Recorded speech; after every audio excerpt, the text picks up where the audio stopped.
Hi guys, how's it going? Welcome to day 6 of Camp Nanowrimo. I hope this video finds you well and that you've been writing. So, little bit of a weird setting, I know. This is in my car and I'm like parked outside of this weird little suburb place by my work, and this is a little bit awkward, but this is the only time I had to do this video today because I'm working a lot, so I hope this isn't too strange for you guys. It's gonna get a little weird, but it's Camp Nanowrimo, so anything goes. So first order of business is I wanted to say that I am getting pretty close to 50 subscribers, which is really exciting and awesome. I am happy to even have one subscriber, so it makes me feel really good. I think I'm at 43 right now, but if I get to 50, I will do a Q&A video where you guys can ask me some questions and I get to talk about myself, and that's pretty exciting. So yeah, so maybe I'll do like a video where I request you guys to ask me questions, and then once I hit that 50 subscribers, then I will make the Q&A video and we can hopefully have fun with that. Maybe that's something that you want to see, I don't know. You tell me. So today's video is going to be about my writing influences and specifically my 3 favorite authors. So my first favorite author, probably in order of like least favorite to favorite at the end. So my first favorite author would be Albert Camus. He's a French guy, and I think he's dead. I think he wrote in like the 60s and stuff. And he is like an absurdist, existentialism, kind of even nihilist kind of person, and he wrote The Stranger and also The Myth of Sisyphus and other works and stuff. I've only read The Stranger, but I should really read all of his stuff. Otherwise I kind of look like a poser for saying that he's one of my favorites. But I read The Stranger back in high school, and it was one of the assigned readings, and I did a paper on it and stuff, but it was super awesome. I loved the mood. If anybody has read it, obviously let me know, because then we can be best friends. But, yeah, no, like, man, that's, like, it's such a short book. It's probably only like 100 pages or something, and it goes by really fast and you read it, and just the mood throughout the entire thing is so weird, and like I can visualize it now. Like, you know, that was like 8 years ago that I read it, maybe even more, but I can just still look back on my experience of reading that and still remember exactly how I felt, and just everything that happens in that book is just so absurd. Like, that's the only way you can describe it.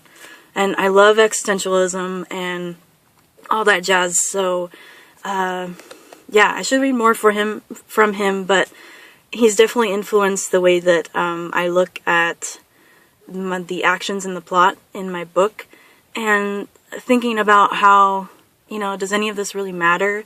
And so and also how the audience and people that read my book are going to judge the characters, and how if the characters don't act the way that you think they do, or if they don't grieve for as long as they should, or if they kill someone, you're gonna judge them based on your own values, but we're all gonna die anyway, so super interesting.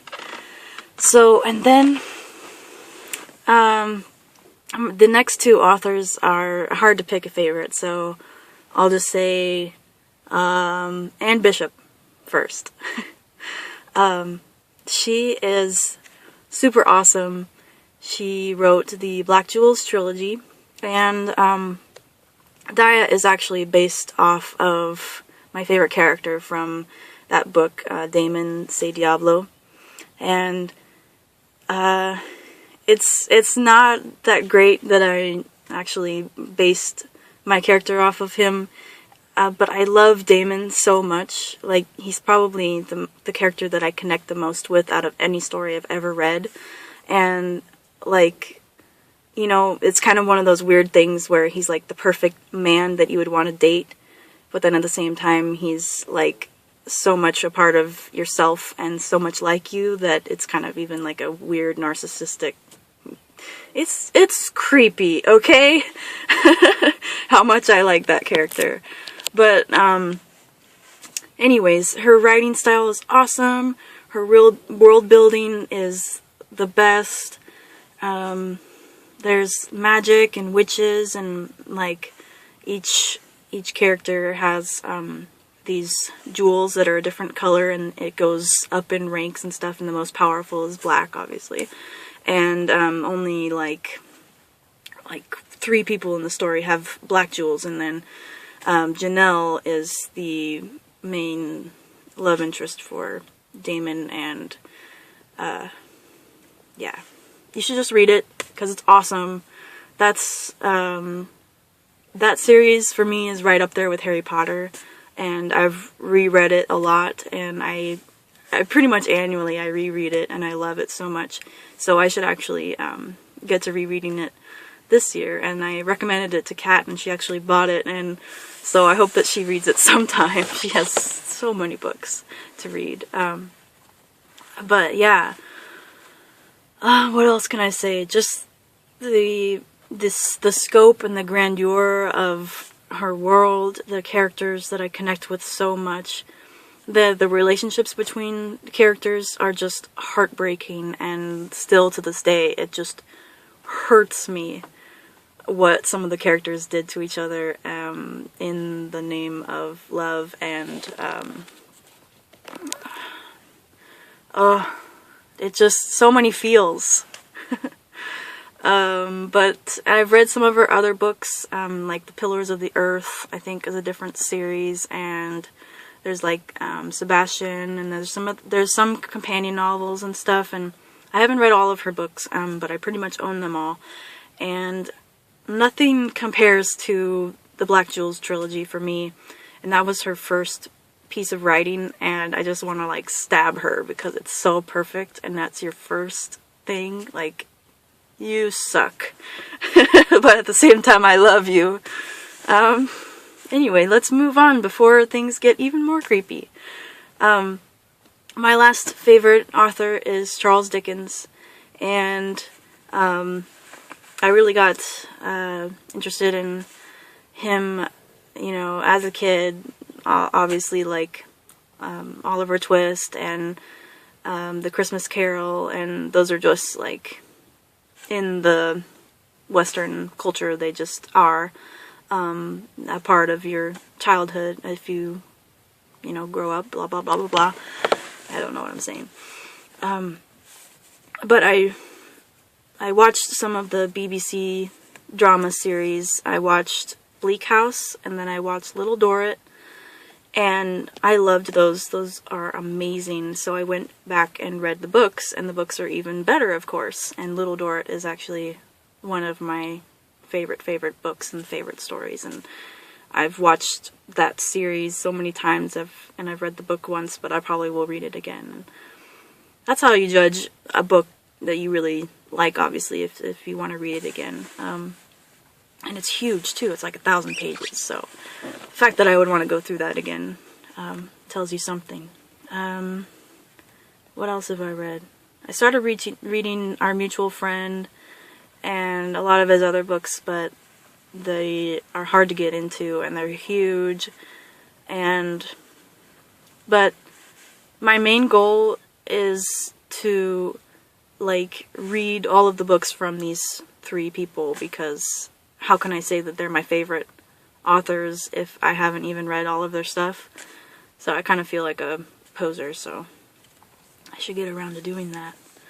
But, so Charles Dickens influences my writing because he is a master of storytelling.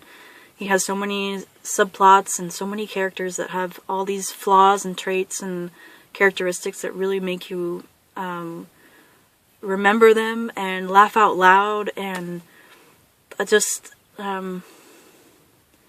yeah, like he can just describe a character the first time that you interact with him, and he'll say she had a face like a rocking horse.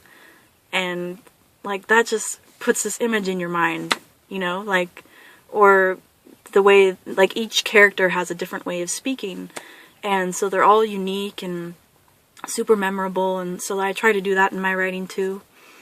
And yeah, another like emotional heartbreak, and just a lot of depth to the story. So not so much world building, I guess, because you kind of know the world of London, but the mood and the darkness to it that just kind of permeates the whole story, and the setting is really, really interesting to Dickens' novels, because it becomes almost like a character, and you can kind of gauge the mood of the chapter by how he sets up the setting. So all of these guys are really awesome. If you've read anything by any of these people, let me know. We can become best friends and talk about it all the time. And I'm really glad I got this video out of the way so I don't have to worry about it. And when I come home from work, hopefully I'll just get down to writing. And yeah, so today's camp activity, I keep on forgetting to actually talk about it in these videos. Let me know your writing influences and how that shapes your writing, and yeah, you can leave me a comment below or a video response. I'm gonna be biased and say I would love some video responses. That would be amazing. So yeah, I would love to hear from you, and let me know also if you think the Q&A video for my 50 subscriber thing is a good idea. So yeah, bye!